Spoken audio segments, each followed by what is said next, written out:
And there can be all kinds of reasons why properties don't sell like that. But one of the reasons that it's hard to control is when you're in a market where land is just selling slowly. Like the days on market is just really long.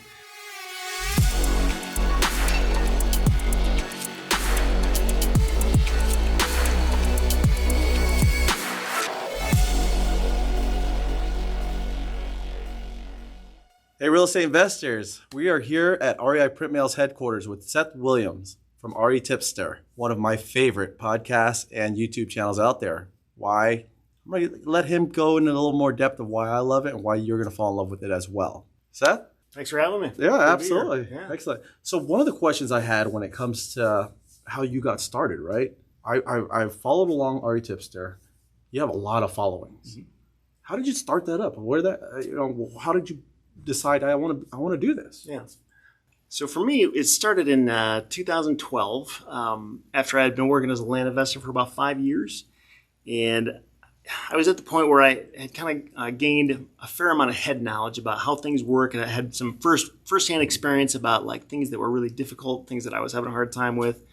And a lot of things I had to work through the hard way. And these were things that were never taught to me in a course or anything like that. It's just stuff that I had to learn firsthand. And I thought, maybe I could like take some of these lessons I've learned and make it easier for the next guy or girl. And, basically just give them a bite-sized solution.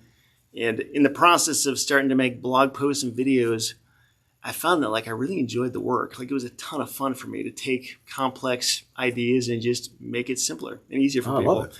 And a lot of times, like, I found that like I didn't even really fully understand it that well until I had found a way to explain it. And it's been almost kind of like therapeutic over the years to create content like that. Oh, absolutely. So, yeah. Excellent. So the other thing is, would you say RE Tipster is more geared towards land investors? I actually never intended for it to be that way, but that's kind of how it worked out because that's what I know the most about. Mm-hmm. So absolutely. That's kind of just what I know how to speak to. But I've tried to always do it in a way so that the things I talk about are also applicable to other specialties too. So it's not just pigeonholing the land business. Well, if you don't mind, one of the biggest stipulations I have with my clients when they are land investors mm-hmm. is, what's that cheat code? What is that cheat code to pick your market? How does a land investor go about and saying, hey, how do they decide on where's the best county or where's the best place to find land? Yeah, that's a great question. I actually just did a long video on this. Because it is super important to understand, like, where am I likely to have more success? And for me, I think when I say success, the biggest bottleneck most people experience as land flippers is the selling side. That's usually where they find themselves feeling kind of stuck because they bought this property and they're just waiting for it to sell. And there can be all kinds of reasons why properties don't sell like that. But one of the reasons that it's hard to control is when you're in a market where land is just selling slowly. Like the days on market is just really long. And so there's this little thing called the sold to for sale ratio where you can basically understand, okay, over the past year or so, how many properties have been sold. And it helps to filter it by the exact property size and type that you're looking for in that county or zip code. And then also look at how many properties of that same profile are for sale right now. And you divide the sold by the for sale number, if I'm remembering that right.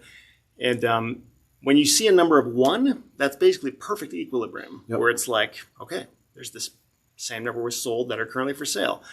And it doesn't need to be 1, but if you see it over 1, that's indicating that, okay, this market is selling faster than it is slow. And if it's below 1, it's on the slower side of things.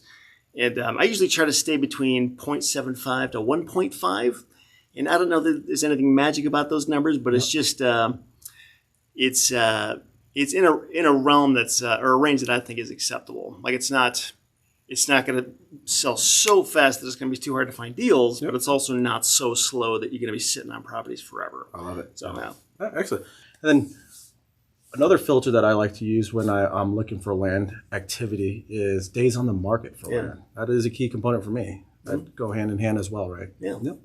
And then, so with land investors, I've seen an uptake when it comes to direct mail. A lot more land investors are coming to us to do their direct mailing market. I know the biggest component when it came to land investing was it wasn't oversaturated. It wasn't a saturated market. like it would be for single family, residential, personal property, stuff like that. But do you still believe that land investing or land right now is still saturated, or has that changed over time? Yeah, I mean, saturated, like, how do you define that? Like, I know a lot of people who would say it is right now, but I think what they're doing is they're comparing that to what it used to be. And I know, like, when I got into this, there was zero competition. Yeah. I mean, nobody else was doing this. That's certainly not true anymore. But I think probably the reason people are coming to you is they appreciate the insight that you provide. That I don't know of any other mail service that does that, where it's not, you're not just selling them a product. It's like, here's some actual, like, data you can use to understand, like, is this likely to work in this market? Or, like, maybe you should consider using this message instead of this one. Or even like the list filtering stuff. Like, a lot of mail services I know of don't go that far and given that much, like, basically coaching help. Yeah.